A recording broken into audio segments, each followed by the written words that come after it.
Good luck to the Bengals because Derrick Henry is coming to town. There is no way that we weren't going to rank Derrick Henry as our RB1 overall in this delicious matchup. We talk through our running back and quarterback rankings for week 5 on today's episode of Locked On Fantasy Football.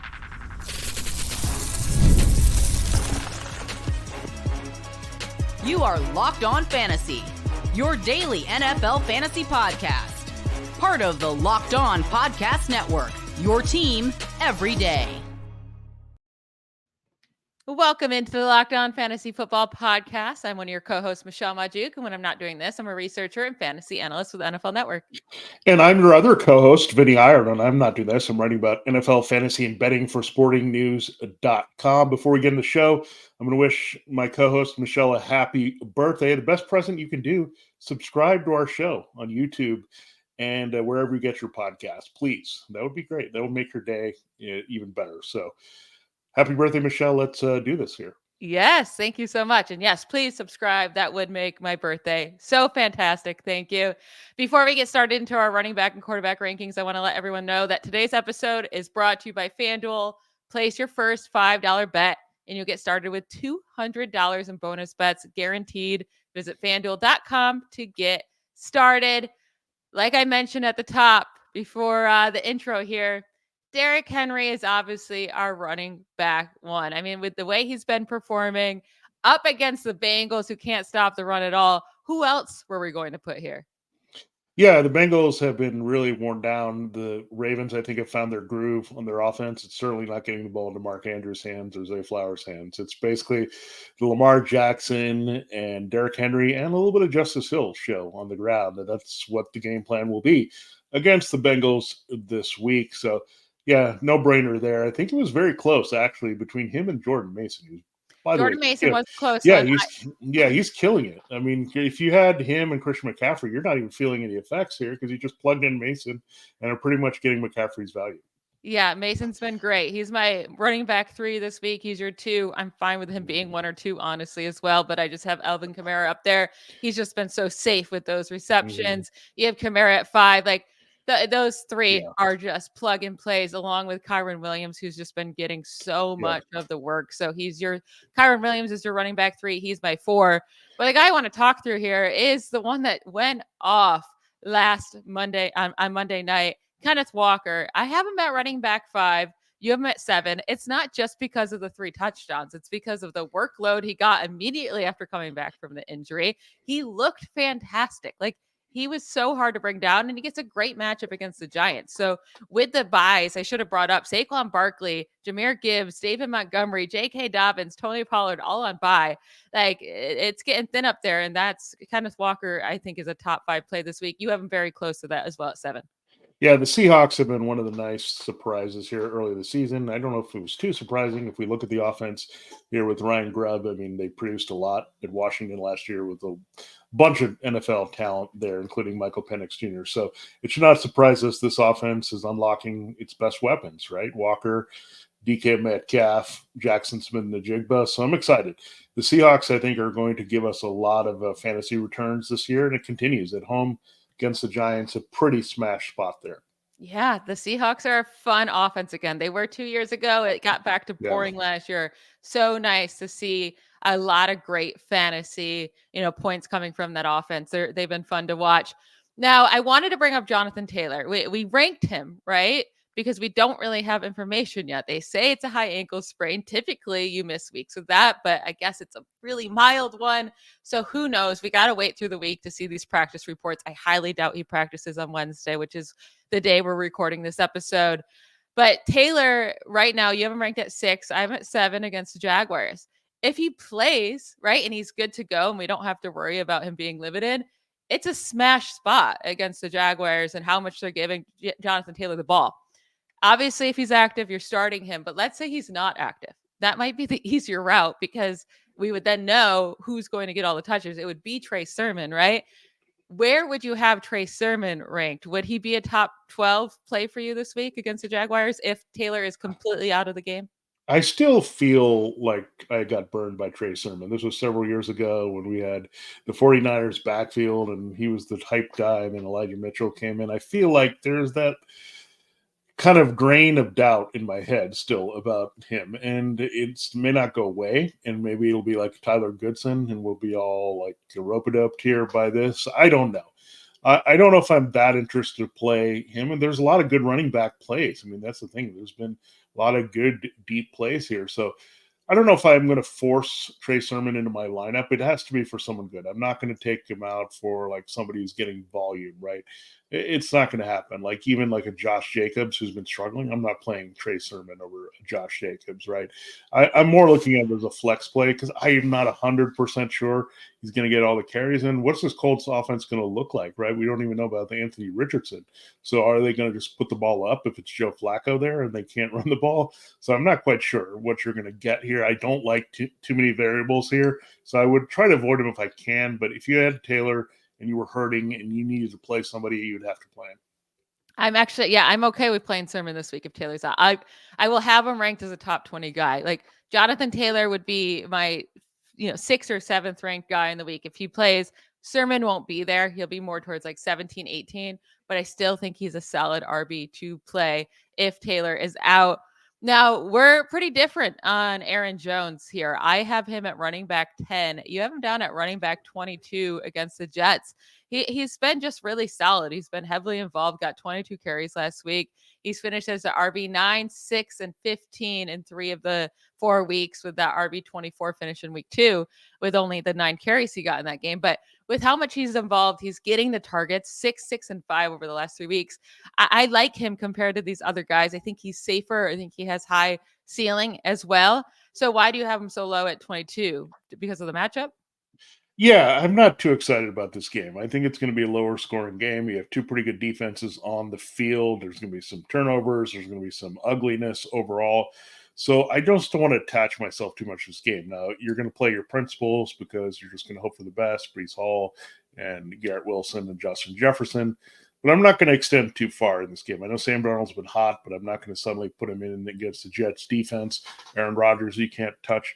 I get it. Aaron Jones could be busy with some checkdowns if you can't throw downfield on this team, but I don't know. Something tells me the Jets are going to be pretty angry from last week, and Javonte Williams did run well against the Jets, by the way.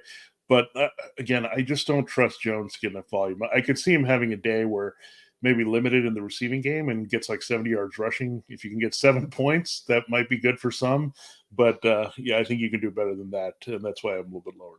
Yeah, there's so many guys on buys. There's guys injured. There's Yeah. guys disappointing. I had a hard time putting him lower than 10. We threw in James Cook right back into our top 10. We're not worried about his disappointing week last week. Bijan, who knows what's going on with him and his usage, and he's not performing as much, but he's still an automatic play. So another guy that's in both of our top 10s here. But going a little bit past the top 10, we both like Travis Etienne this week. And this hasn't been typical for us, but I have him at running back 11. You have him at 12. He has a nice matchup against the Colts. And then also Brian Robinson Jr. He's been fantastic for fantasy. He's been really, really solid and consistent, which is what all we can ask for right now in this fantasy season. I have Brian Robinson Jr. at 14. You have him at 13 against the Browns. So it seems like a harder matchup, but I'm actually not too worried about it. Devin Singletary, Travis Etienne, even Ezekiel Elliott, they all scored double-digit points against the Browns in half PPR this year in their matchup. So I love both of those guys this week, and Etienne and Brian Robinson Jr. And they're really the centerpieces right now of their offenses in different ways because the Jaguars are struggling, but they're finding some more success here throwing downfield with Brian Thomas Jr. But they still are at their best a running team, and the Commanders we know have proven themselves to be a very formidable running team. And there's not a lot you can trust. I mean, you look at Terry McLaurin, but they kind of use a bunch of receivers and a bunch of tight ends and all that. And with Austin Eckler, we'll see about his status, but it didn't matter. Brian Robinson is still kind of lead, however you're looking at it. He's the power back. And you could also see the Commanders playing with their lead into the fourth quarter. That would mean a lot of Brian Robinson touches to close this out. So all that said, Brian Robinson might be one of the best picks. That wasn't Derrick Henry early in your drafts. Now, I'll say I was shocked by one of your running back rankings. You are buying into the DeAndre Swift experience. He had the one huge week, and you're saying he's going back to it. You have him ranked well ahead of where I do. We will discuss DeAndre Swift and the rest of our running back rankings right after we take a quick break.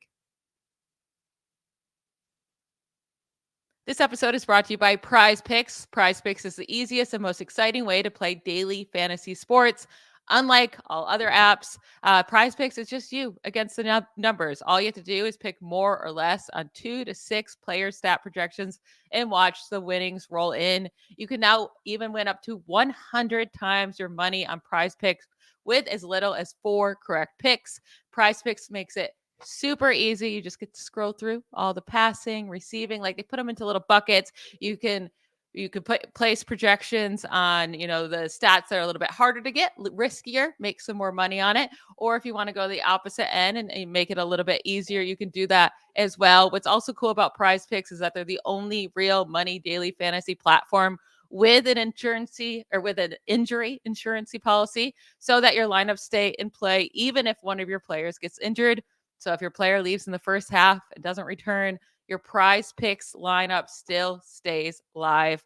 Vinnie and I will give you our 6 favorite Prize Picks picks of the week on our Friday show. So make sure to come listen to that. But if you want to get signed up and started before then, all you have to do is download the Prize Picks app today and use code LOCKEDONNFL and get $50 instantly when you play $5. That's code LOCKEDONNFL on Prize Picks to get $50 instantly when you play $5. You don't even need to win to get the bonus. It's just guaranteed. Prize Picks, run your game.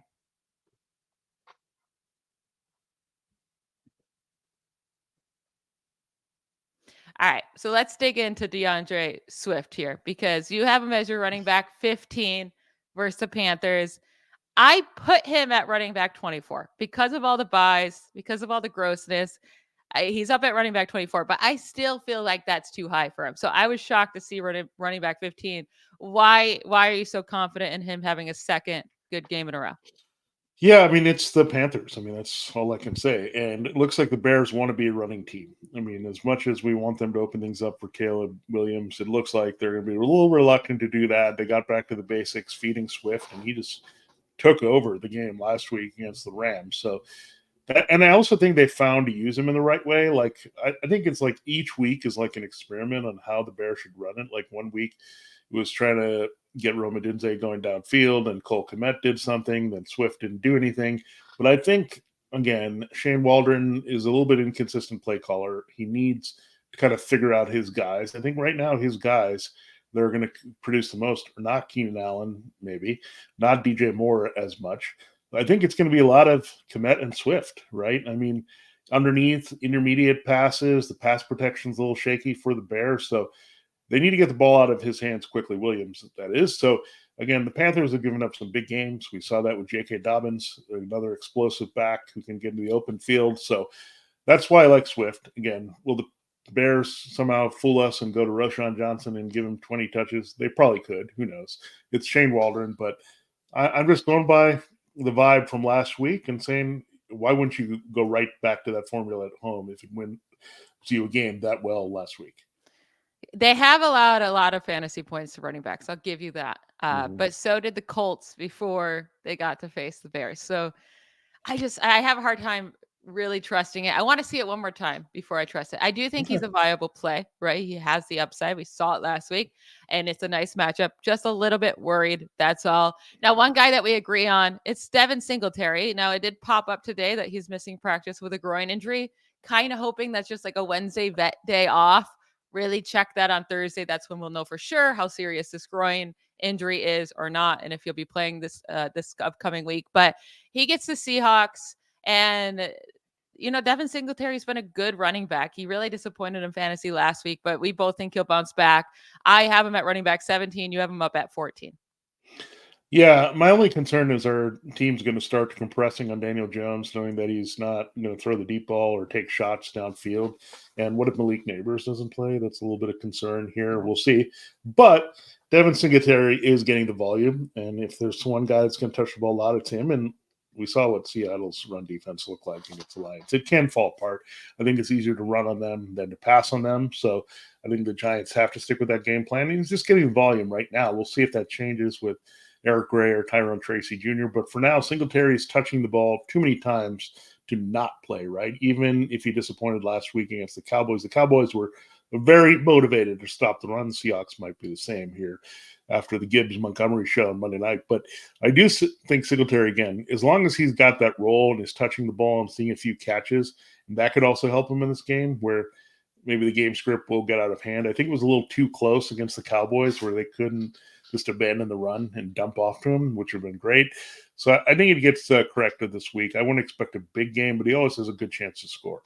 Yeah, I really hope Malik Neighbors plays, obviously just to have Malik Neighbors in fantasy, but also to open up that offense a bit. If there's no Neighbors, then the defense is going to play way up towards the line, and I'll probably end up moving Don Singletary. But for now, until we know more about Neighbors, he did have the extra time to recover from the concussion playing on Thursday, so hopefully he can make it back. Now, Kareem Hunt, first game played this season, first game back with the Chiefs since 2018. And, they just go right back to him as their lead back. He gets the most snaps among the backfield. He gets 14 carries while the rest, weren't very involved on the ground at all, 3 targets. Are you worried about Clyde Edwards-Helaire if he returns, or are you saying Kareem Hunt's a solid play this week? We both have him ranked as like a low-end RB2. I have him at RB20. You have him at RB21. Are you worried at all about his usage? I'm a little worried because, again, we did see some diversity in the Chiefs' backfield last week when Samaje Perine got the goal line carry, but Kareem Hunt should get some good volume here. It's hard to run against the Saints, but you can get Hunt involved in the passing game as well because they need some passing targets with Rashee Rice down, so that could be a big factor. I mean, Hunt was a big Chiefs asset in his first stint with the team in the passing game. So I think that can help him. If he can catch 4 or 5 balls, that'll be fantastic. And then he has that, and then he can maybe scrape together 100 yards from scrimmage maybe. So Kareem Hunt, he might be a 1-week play with the bye coming up and all that, and Clyde Edwards-Helaire, and who knows, Pacheco, who's going to accelerate his health here. But yeah, I mean, they wouldn't have gone on and got Hunt if they didn't think he was going to have an impact. And I think they definitely saw that on the field. And again, they wanted to just bide their time. And then Carson Field gave them an out there with that fumble. Yeah, and I also think that Hunt will become their goal line back. Like, I don't think Perine getting that carry means he's going to get it in the future. That was his first goal line carry for the Chiefs this year. He's never had more than 4 goal line carries in a season in his career. Hunt has played that role. He was very good in that role last year with the Browns. So, and I think the Chiefs end up moving over to Hunt in that role moving forward. So I'm not worried about the rushing touchdowns being vultured in the future from Perine for him. So I'm fine with playing him. Now, would you get this bold though? Would you play Kareem Hunt over Devin Etienne, who was so good at the beginning of the year, finished as the running back 3 and the running back 2, but these last 2 weeks without Tua has been abysmal. And last week, absolutely destroyed you. Are you benching Etienne? And would you go with a guy like Kareem Hunt over him? Yeah, I think I actually might, because here's what I'm concerned about. I don't think this Dolphins offensive line looked all that good against the Titans. And we know the Patriots had that game against the Bengals where they can win up front and contain. And you know what the Patriots like to do with Bill Belichick, try to take away the top element. You know they're going to take the runaway, right? And just dare them to try to get the ball downfield to Tyreek Hill and Jalen Waddle, which they improved here without Tua Tagovailoa. So it compresses this offense. That's why it's hard to run now for the Dolphins. I don't know. If he's a big play guy looking to dance and get some plays, like he could pull it off, right? If he gets one run that one guy falls or he gets one misdirection, then he could get into the end zone. But he just didn't look all that good. And I don't know, were the Dolphins worried about his effort and could Jalen Wright in there? I mean, that's what they're missing. I think Raheem Mostert's a little bit more no-nonsense with his running, where I think Etienne is always looking for the big home run play. And if you're sometimes looking for that isn't there, it's not going to be productive. So I think let's just say this. He's a high-risk, high-reward play, while Hunt is a little bit more solid as an RB2. Yeah, it's going to hurt to say Etienne, especially if he goes off, but I just don't think that's possible in this offense with these quarterbacks right now for him to go off. Now, one guy we're very different on. I obviously am high on Zach Moss. I'm at running back 19. I always will be. You have him at running back 29 though, and I'm not even it's not even about the spot of him right at 29, but it's you have him behind guys like Bucky Irving and Braylon Allen and Rico Dowdle. I think that's rude. He's finished as a running back 10 and 16 the last 2 weeks, and that was with Chase Brown stealing 2 goal line carries last week. Those were Chase Brown's first 2 goal line carries of the year, right? Moss got all of them prior to that. He was getting all of the red zone work. maybe Brown does eat into him more, but like Irving, Allen, and Dottle, for sure will be 8-2 with a lot of work. So why so low on Moss this week? I just don't like the Bengals' chances to run the ball very well against the Ravens. That's the bottom line. And I think they would abandon ship on that and not necessarily look for checkdowns, but you can throw downfield on the Ravens, work in the middle of the field. So I think you'll see a lot of that with Joe Burrow. And it probably transitions well to why I love Joe Burrow this week. We'll get into that in our final segment. But yeah, I just don't like any of the Bengals running backs this week. I don't like splits like that in a tough matchup. And this one clearly is a very tough matchup. I mean, James Cook, what was he doing last week? Not that much. So I'm not really feeling it with either of these backs in this Baltimore front there that's playing really well. I do think that's fair. And I do love me some Bucky Irving. So I don't hate the idea of going with Bucky Irving on Thursday Night Football, but I'm definitely playing Moss over guys like Braylon Allen and Rico Dottle. I know it's a hard matchup, but I'm still sticking with him who's getting the snaps and the volume. And I think he'll still get the goal line carries moving forward. And also, he gets a lot of the receptions. He's been the receiving back there. So if they are down, he will be the guy out there getting those receptions. So if in PPR leagues, I really like him. You brought up Joe Burrow, and we're going to get into our quarterback rankings here in a moment. You have him very, very high. We are different on him. You have him as your quarterback too. So we need to discuss that and dig into the rest of our quarterback rankings. We'll do that right after another quick break. All right, this episode of Locked On Fantasy Football is brought to you by FanDuel Sportsbook. And as you know, we talked about a lot, FanDuel is America's #1 sportsbook, and now we're looking for big returns. If you haven't gotten into the action this season, Week 5 is the perfect time to do it. You can start the second quarter of the NFL season with a big return only on FanDuel. So when you get a hunch in the middle of the game, you can also get into the action. You can check out the latest stats, view live play-by-play, and so much more on the same page where you place your bets. Again, I've talked about it on Thursday night. I do really like the Falcons to take care of business at home against the Buccaneers in a close matchup, just like they did last week against the Saints. So that's my early bet of the week, as well as I really like the Steelers this week at home against the Cowboys on Sunday night. So check that here with those spreads. You'll get $200 in bonus bets guaranteed when you place your first $5 bet only at FanDuel.com. That's FanDuel.com. Check it out, FanDuel.com, America's #1 sportsbook. All right, Michelle, let's get into the Joe Burrow conversation. First, let me see where you have him ranked, and then I'll explain why I have him ranked so high. Yeah, I have him at 9. I'm worried about this Ravens defense. They just shut down Josh Allen. And Joe Burrow has been inconsistent this year. Terrible week 1. He did finish as a quarterback 6-6 in week 2 and 3, quarterback 11 in week 4. I'm not as bold about this matchup as you are. I think he's going to struggle against this Ravens defense. And unless Jamar Chase absolutely goes off, I can't put him higher than 9. Maybe I can move him to 8 because I do have a different guy that's risky above him. But tell me why you have him all the way at 2. Yes, I think there's going to be massive volume from Joe Burrow this week. I'm just going to tell you that because who's my quarterback 1 on the week? It's Lamar Jackson. And who's our running back 1 of the week? Derrick Henry. So Bengals, win or lose, are going to have to put the ball a lot. This is going to be a very high-scoring game with a lot of big plays, I think. And the Bengals have had these big games against the Ravens before. They're very familiar with them. The Ravens secondary has enough holes here. We've seen them exploited in the middle of the field where Joe Burrow likes to go as well. We saw that in week 1, right, with Patrick Mahomes attacking with Rashee Rice out of the pocket and working and getting those big chunk plays. Well, I think a big thing happened last week. There were T. Higgins and Jamar Chase were on the field together. That changes the game here. You can run both those guys inside, right? And I think you'll finally see some volume ramp up for Jamar Chase. He hasn't seen a ton of targets, so I think this combination gets going. And I'm probably throwing it back to the game a few years ago, that breakout where Chase went nuts for more than 200 yards receiving. But the Bengals have a good handle of what the Ravens are doing, and they're desperate, and it should be back and forth here. So I'm looking forward to this game because it's going to give us a lot of fantasy points.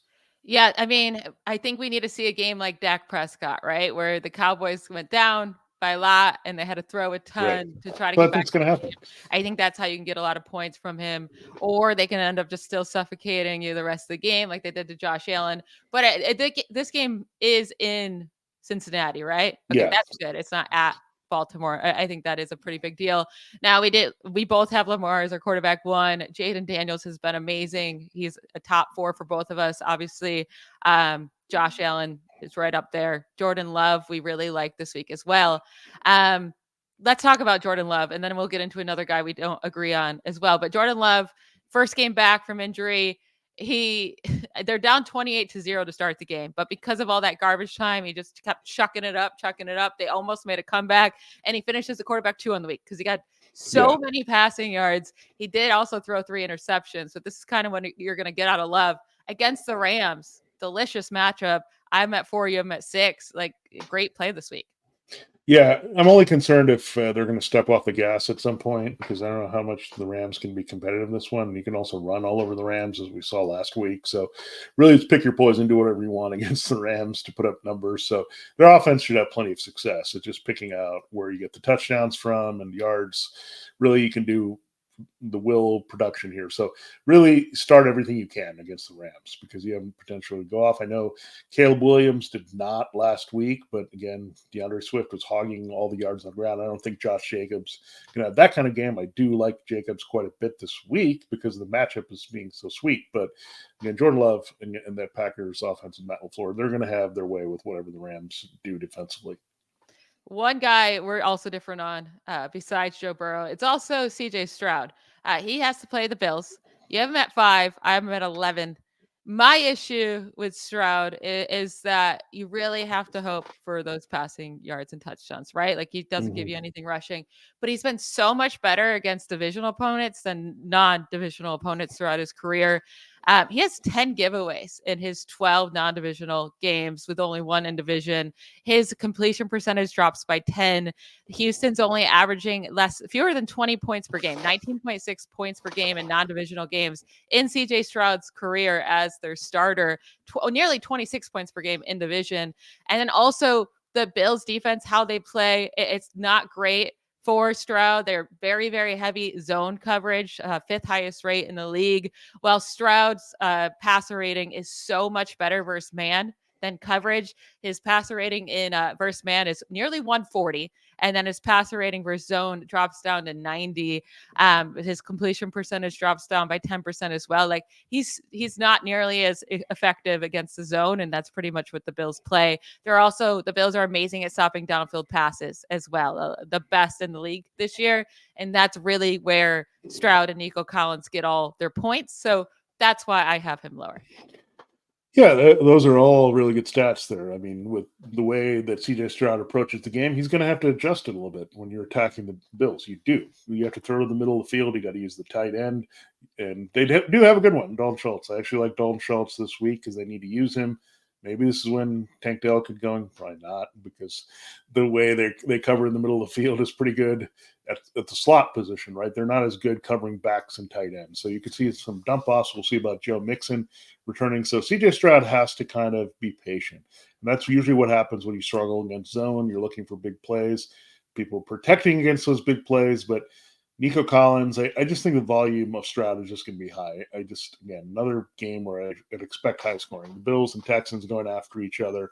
It should be exciting. So I'm hoping for the points there. If Stroud has a big game, then Allen has a big game, and just kind of like Jackson and Burrow. So I'm really hoping these games go over and give us the numbers we're looking for. Another game that could be high scoring is that 49ers Cardinals game. I really, really like Brock Purdy this week. I am at quarterback 5. You still have him in the top 10 at quarterback 9. Purdy has destroyed the Cardinals over his 3 games against them. The 49ers have put up at least 35 points in each of his starts against the Cardinals. He has 8 touchdowns, 0 interceptions during that time. And then in his 3 starts, they have averaged 39.3 team points per game. But Purdy's leading the NFL right now in passing yards per attempt, while the Cardinals defense is allowing the 2nd most passing yards per attempt, the highest opponent completion percentage, the 3rd highest passer rating. Like, Cardinals defense stinks. Yeah, we expect Jordan Mason to also have a good day, but there's room for both of them. And I think Brock Purdy has a really, really nice day this week. Yeah, this is kind of like the Packers situation playing the Rams. So they can do whatever they want. I think you'll see Purdy pass and make some big plays early, put this game away. I also think Brandon Ayuk, this is we're giving you this a shot, Brent Ayuk. I mean, this is your kind of your college team coming in, Arizona State product. Brock Purdy plays well because he's from Gilbert, Arizona, against the Cardinals. He seems to be motivated to always play against them. So again, this is your shot. I mean, I think Ayuk and Samuel need to have the big game. George Kittle had the game last week. I think Kittle also gets in on the fun this week. So I think this could be just an absolute smash spot for the 49ers where they score like 5 or 6 touchdowns and pull away against the Cardinals. Again, the Cardinals defense just did not look good at all against the Commanders, and this is an offense that's in hyperdrive compared to that. So I think it's really looking good for Purdy. I might have had him higher, but again, the running cheat code comes into factor with some of those other quarterbacks plus the shootout potential where I'm not sure Cardinals can quite keep up. I'm losing a little faith in them from last week's performance against Washington. Yeah, and it sounds like, when you see 49ers on the schedule, like, ooh, hard defense. They really haven't been this year, though. They finally had a good defensive performance last week, but they're playing the Patriots. Everyone has a good defensive performance against them. So still up in the air here how good the 49ers defense actually is. We both have Justin Fields inside our top 8. I'm at 7. You have him at 8 against the Cowboys. We talked about him on yesterday's show in our waiver wire segment. But what about the quarterback on the other side of that ball in that game? Dak Prescott against the Steelers. He's had really only one good fantasy week so far this year, Dak Prescott. Steelers were a good defense the first 3 weeks, then fell apart last week. What are you doing here with Dak Prescott? Do you feel comfortable playing him, or would you look at guys like Baker Mayfield against the Falcons or Geno Smith against the Giants over him? Well, Baker Mayfield is your QB3 so far behind Jaden Daniels and Lamar Jackson in fantasy. So he's a viable play. He's had 3 very nice games, 2 very big games, 1 bad game. That's another game that I think could have a lot of points. The Falcons and Buccaneers. You have Kirk Cousins, Baker Mayfield. So that's not a bad game to consider the quarterbacks there if you want to pivot away from Dak Prescott. You have Geno Smith way up there this week. I have him high as well. I love Geno as a play this week. I have him at 11. You have him all the way up there at 8. So, I mean, it's viable, right? That you would play these guys in better matchups. Don't lock yourself in. It's kind of like the Patrick Mahomes thing. Like, if we're not locking in Patrick Mahomes all the time, we can avoid Dak Prescott, right? And this is why it's just hard at certain entry points of the draft to go after some quarterbacks. You don't want to be forced to have to start someone. So, again, Dak is not a forced start here. You can look at Baker. You can look at Geno. I think Kirk Cousins is interesting. Just be careful there. I think that might be the line. And then Sam Darnold, he's a guy that you might think about, but I would avoid him this week. I mean, Jets, this is the toughest matchup by far this season. Yeah, we're both avoiding Sam Darnold. We'll admit, he's been great. Obviously, way better than we ever expected. But the Jets, and I know it's a revenge game, but we both have him ranked low. I am at 15. You have him at 20. That might be too low with how good Kevin O'Connell's offense has been. And, the Vikings are getting all these turnovers and putting Sam Darnold in this offense into a great spot. But this matchup is tough. Really, really tough. And we'll see if Sauce Gardner can actually finally cover Justin Jefferson because nobody can. But that is it for today's episode. I want to thank you all for making Locked On Fantasy Football your first listen every day. Every day we'll be back tomorrow talking about wide receiver and tight end rankings. Don't miss it. Bye, y'all.